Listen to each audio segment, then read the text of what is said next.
So, I've been looking into the CineMaster Pro 4K smart projector, and honestly, it's a bit of a mixed bag.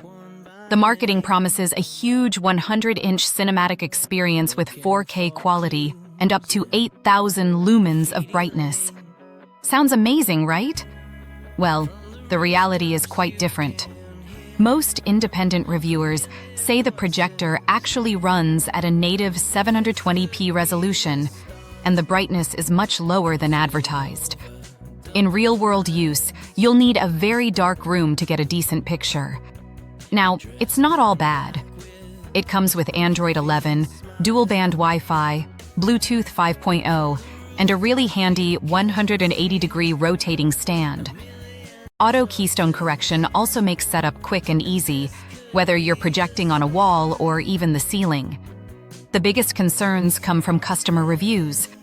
Many users report laggy software, blurry focus issues, and difficult return processes. Plus, several reviewers point out that very similar projectors are available online for a fraction of the price. So, is it worth your money? If you can grab it for around $30 to $50 and just want a portable projector for occasional movie nights or camping, it's probably fine. But if you're expecting true 4K quality or a premium home theater experience, I'd recommend saving up for a more established projector brand.